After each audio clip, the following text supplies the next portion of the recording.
வணக்கம் நண்பர்களே. நாம் இன்று பார்க்கவிருக்கும் தலைப்பு குண்டலினி யோகத்தில் அநாகதம் என்கின்ற சக்கரம். This video is sponsored by BuyMod mobile app.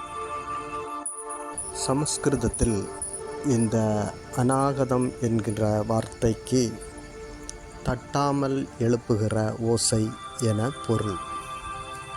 இந்த அநாகத சக்கரத்தை நாம் எவ்வாறு வர்ணிக்கிறோம் என்றால், 2 முக்கோணங்கள் ஒன்றை தலைகீழாகவும் ஒன்றை நேராகவும் வைத்தால் அது எவ்வாறு ஒரு நட்சத்திர வடிவில் இருக்குமோ அவ்வாறு இந்த அநாகத சக்கரம் வர்ணிக்கப்படுகிறது.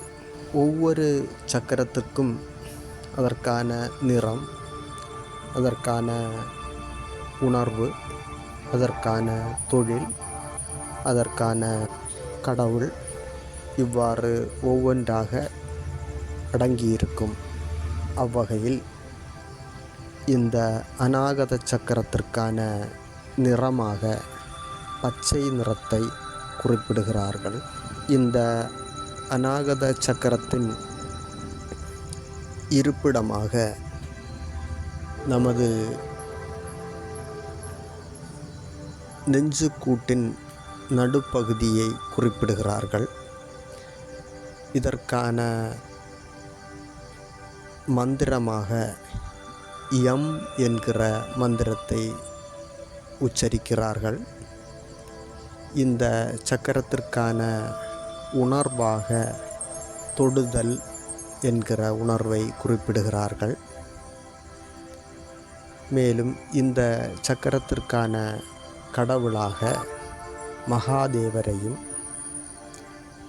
4 தலைகளை கொண்ட சக்தியையும் குறிப்பிடுகிறார்கள்.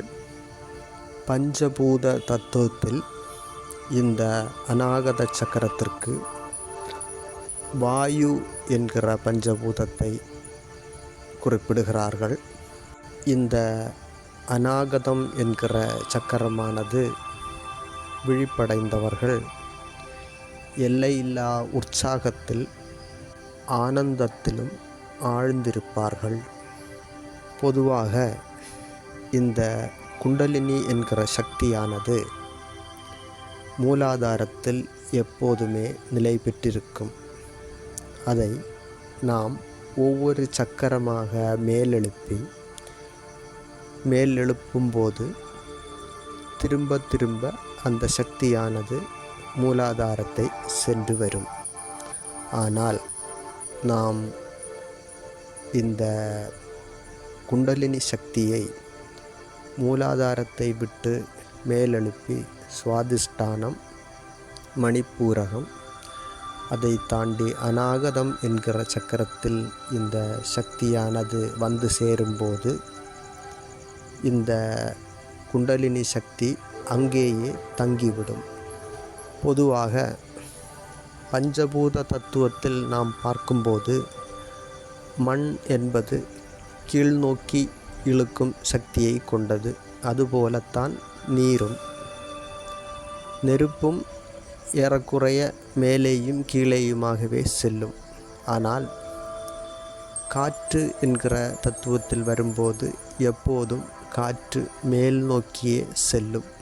அவ்வகையில் தான் இந்த சக்கரத்தில் சக்தியானது வரும்போது அந்த சக்தி மேல் நோக்கி செல்லவே செய்யும். முக்கியமாக இந்த அநாகத சக்கரமானது 12 இதழ்களை கொண்ட தாமரை பூவாக இதனை வர்ணிக்கின்றார்கள். 12 நரம்புகள் சங்கமிக்கும் தலமாக இந்த அநாகத சக்கரமானது விளங்குகிறது. இந்த அநாகத சக்கரத்திற்கான தொழிலாக மறைத்தல் என்னும் தொழிலை குறிப்பிடுகிறார்கள். உதாரணத்திற்கு காத்தல், அழித்தல், ஆக்கல் இவையெல்லாம் நமக்கு தெரிந்தவை. இந்த மறைத்தல் என்பது உதாரணமாக பிறப்பை பற்றி நமக்கு தெரியும். ஒருவர் எப்போது பிறக்கப் போகிறார், விஞ்ஞானத்தின் அடிப்படையில் இப்போது நமக்கு கூற முடியும். ஆனால் இந்த இறப்பை பற்றி எவருக்குமே எந்த அறிகுறியோ நேர காலமோ தெரியாது. இதையும் ஒரு விதத்தில் மறைத்தல் என நாம் பொருள்படுத்தலாம். இதுபோல நிறைய மறைத்தல் தொழில்கள் உள்ளன நமக்கு தெரியாமல்.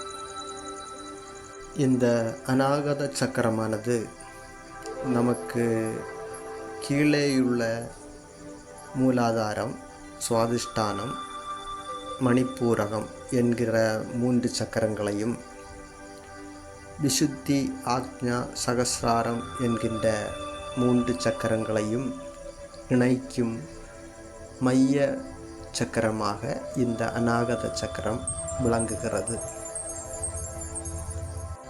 This video is sponsored by BuyMod mobile app.